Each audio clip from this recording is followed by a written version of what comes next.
Good afternoon.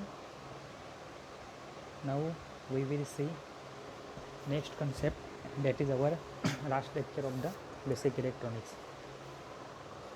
We are learning inductive proximity sensor from the chapter 5th, that is transducer and sensor.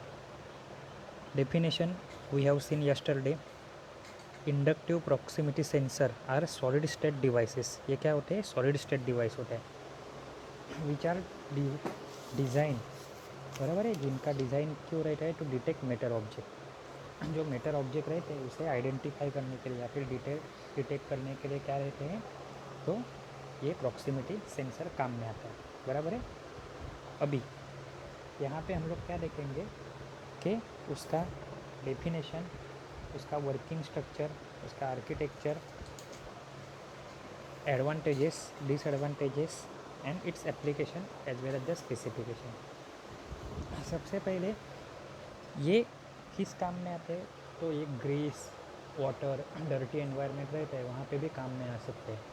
So it is useful in the industry, हर एक जगह पे, बराबर है. जैसे जहाँ पे एटमॉस्फेयर ख़राब हो, जहाँ पे माइनिंग का काम चलता है, machine tool, foundries, oil refinery, robotics, chemical plant, ये सारी जगह पे कौन काम में आ सकता है? ये प्रॉक्सिमिटी सेंसर. उसमें से कौन सा? Inductive proximity sensor. जो यही प्रॉपर्टी है कि ये डर्टी, ह्यूमिडिटी, जो एटमॉस्फेरिक डस्ट है उसका यहाँ पे इफेक्ट नहीं होता. यही उसका क्या है? एडवांटेजेस है. इसका कंस्ट्रक्शन देखते हैं हम लोग. दिख रहा है इसका कंस्ट्रक्शन? ये है. पहले तो first part is the coil और uh core assembly, second is oscillator, देखते जाओ बाजू में डायग्राम में. Third is trigger circuit and fourth is solid state output है. The coil and the ferrite core are assembly. कहाँ पे? सबसे लेफ्ट साइड पे. That generate the electromagnetic field. Inductance की प्रॉपर्टी याद करो, इंडक्टर की प्रॉपर्टी याद करो. From the electric energy that oscillator supplies. The oscillator supplies electrical energy to the coil and the ferrite. ये क्या करता है? ऑसिलेटर सप्लाई करता है क्या? Electric energy. किसे? तो coil and the ferrite assembly को. द ट्रिगर सर्किट कहाँ पे है? लेफ्ट साइड से थर्ड वाला पार्ट. पहला है coil and ferrite core, second है ऑसिलेटर, थर्ड है ट्रिगर सर्किट. ये क्या करता है? डिटेक्ट करता है changes in amplitude of oscillation. जो ऑसिलेशन मतलब क्या है?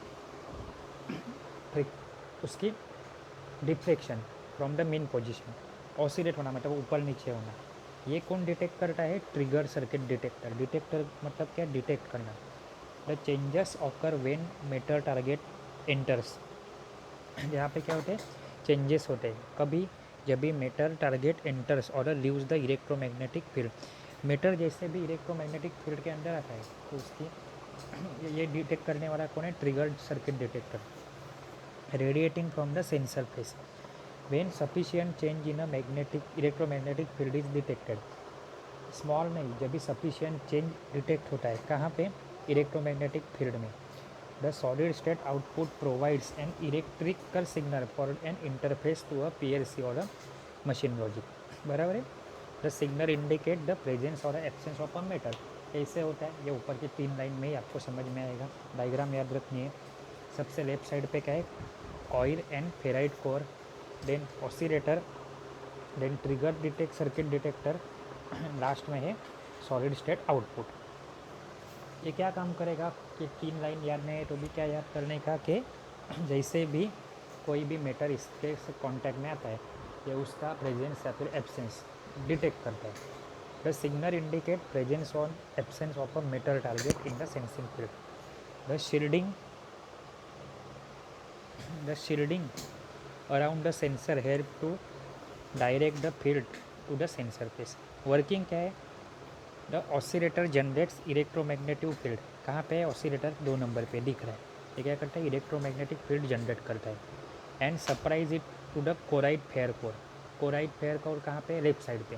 जनरेट करने वाला कौन है? Oscillator.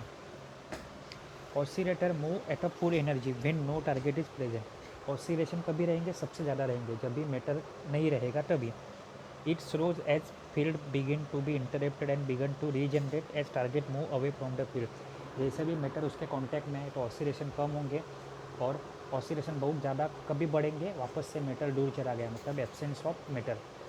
It stops and metal is detected, और पूरा स्टॉप कभी हो जाता है जब भी मेटल डिटेक्ट होता है, तभी ऑसिलेशन पूरा रुक जाएगा। The operating distance of the sensor is a function of the diameter of a sensing coil and whether it is shielded, कि वो शील्डेड है कि नहीं है, और कॉइलिंग का डायमीटर, इसके ऊपर डिपेंड क्या रहेगा, सेंसर का फंक्शन। एडवांटेजेस क्या है, नॉट अफेक्टेड बाय मॉइस्चर, ये सबसे एडवांटेज पहले इस लाइन से हम लोग पढ़ रहे हैं। नो मूविंग पार्ट, तो मूविंग पार्ट नहीं तो वियर एंड टीयर नहीं, मैकेनिकल वियर एंड टीयर नहीं, उसको रन करने के लिए ज़्यादा एनर्जी नहीं जाएगी।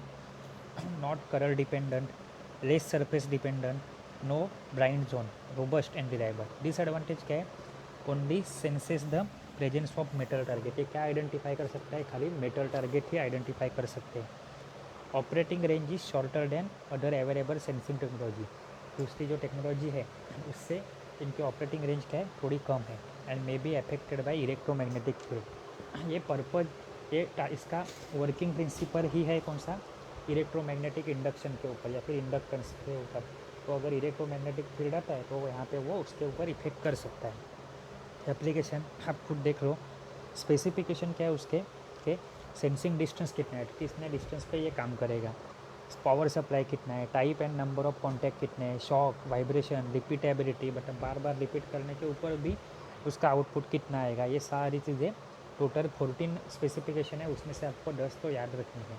ठीक है, अभी last topic, selection factor for a transducer, कि ये आप जैसे भी कोई गाड़ी खरीदते हो, मोबाइल खरीदते हो, तो उसके लिए आपको क्या करना रहता है, आप अलग अलग क्राइटेरिया देखते हो कि उसका माइलेज कितना होना चाहिए, उसका वेट कितना होना चाहिए, उसका कलर कौन सा है, ये सिलेक्शन क्राइटेरिया होते हैं। वैसे ही सिलेक्शन क्राइटेरिया को इसके है तो ट्रांसड्यूसर को सिलेक्ट करने के टाइम पे, तो यहाँ पे सबसे पहले क्या है, ऑपरेटिंग रेंज कितनी है ये देखना रहता है। सेंसिटिविटी अच्छी होनी चाहिए, सफिशिएंट आउटपुट, प्रॉपर थोड़े भी इनपुट पे उसका प्रॉपर आउटपुट आना चाहिए। नेक्स्ट, फ्रीक्वेंसी रिस्पॉन्स बराबर है to resonant frequency, environmental capability, environmental मतलब आजू बाजू का वातावरण जिसे बोलते हैं एनवायरमेंट, के pressure, shock, interaction, mounting arrangement, ये सारे के साथ वो कितना कंपैटिबल है। ऐसा नहीं है कि ठंडी बढ़ गई मेरा ट्रांसड्यूसर काम करना बंद हो गया, गर्मी बढ़ गई ट्रांसड्यूसर काम करना बढ़ गया, उसमें भी वो वाइड कंपैटिबिलिटी प्रोवाइड करनी चाहिए। लिनियरिटी, लिनियरिटी मतलब क्या है, एक पैरामीटर बढ़ने के साथ साथ दूसरा पैरामीटर भी बढ़े, ये रहती है लिनियरिटी। लिनियरिटी होनी चाहिए, नहीं तो पहले थोड़ी वैल्यू बढ़ेगी इनपुट में, आउटपुट बहुत फास्ट चेंज होगा, और बाद में इनपुट कितना भी बड़ा आउटपुट चेंज नहीं होगा। लिनियरिटी कंसेप्ट आपको अच्छे से मालूम है, क्योंकि वी कैरेक्टरिस्टिक बहुत सारी इलेक्ट्रॉनिक कंपोनेंट की हम लोग देख चुके हैं, बराबर है। एक्यूरेसी तो बहुत ऑब्वियस है कि repeatability and calibration error, repeatability बार बार एक ही चीज़ को टेस्ट करो तो उसका आउटपुट क्या आना चाहिए, सेम आना चाहिए, सेम वैल्यू आनी चाहिए, तो ये रहती है repeatability. Convenient instrumentation, high output signal amplitude with better SWR are preferred, बराबर है। रिलायबिलिटी भी अच्छी होनी चाहिए, रिलायबिलिटी मतलब उसके ऊपर हम लोग ट्रस्ट कर सकें। स्टेबिलिटी, आउटपुट स्टेबल होना चाहिए, नहीं तो फ्लक्चुएटिंग हो वो नहीं चलेगा। Excellent mechanical characteristic required, loading effect, threshold value, input and tolerance. Tolerance सबसे इंपॉर्टेंट वैल्यू है, स्टार्टिंग भी हमारी टॉलरेंस से हुई थी, एंडिंग भी टॉलरेंस से हो रहा है। टॉलरेंस मतलब क्या, जितनी वैल्यू प्रोवाइड करते हैं या फिर जो रेंज के लिए वो डिज़ाइन किया है ऐसा हम लोग बोलते हैं, वो रेंज में प्रॉपर काम करना चाहिए, बराबर है। तो उसके दो अंडर उसकी कैटेगरी है, static characteristic and dynamic characteristic. Static characteristic कौन सी है, which does not depend on a time और which does not variable are called static. Static मतलब फिक्स, जो वेरी नहीं होते वो। और डायनामिक मतलब क्या है, which depend upon time, time के ऊपर डिपेंड है, मतलब टाइम चेंज होता है तो टाइम के हिसाब से भी वो चेंज होते हैं, जैसे frequency response, lag time etcetera. But static characteristic कौन सी है, एक्यूरेसी, यूजेस, ये हमेशा फिक्स रहती है। और last that is the advantages, इनका output of the electrical transducer. Electrical transducer का आउटपुट क्या है, वो इलेक्ट्रिकल है, तो हम लोग उसको एम्पलीफाई कर सकते हैं। More than one indicator can be activated, हम लोग आउटपुट उसका मोर देन वन इंडिकेटर पे इंडिकेट कर सकते हैं, आउटपुट को मॉडिफाई कर सकते हैं। The size and shape of transducer can be suitably design, जो ट्रांसड्यूसर है उसका साइज एंड शेप क्या कर सकते हैं हम लोग, सूटेबली डिज़ाइन कर सकते हैं। And counter design and dimension can be chosen, everything is on PCB and sensing element. So हमारे हिसाब से डिज़ाइन वगैरह हम लोग सेट कर सकते हैं, बराबर है। And signal conditioning, signal conditioning मतलब क्या बोल रहा था कि signal due to some condition, signal की क्वालिटी डिग्रेड होती है। तो बालों का एग्जांपल दिया था, शैम्पू करने से बाल ख़राब हो जाते हैं, तो उनको क्या करना पड़ता है, कंडीशनर अप्लाई करना पड़ता है। तो यही कंसेप्ट है conditioning. Signal can be condition और mix to obtain combination with the output, signal को कंडीशनिंग भी कर सकते हैं और उसको मिक्स भी कर सकते हैं, बराबर है। ये सारा था आपका बेसिक इलेक्ट्रॉनिक्स, अच्छे से पढ़ो, मैनुअल लिखना स्टार्ट कर दो, कुछ भी डाउट रहेगा तो कभी भी पूछो। Thank you.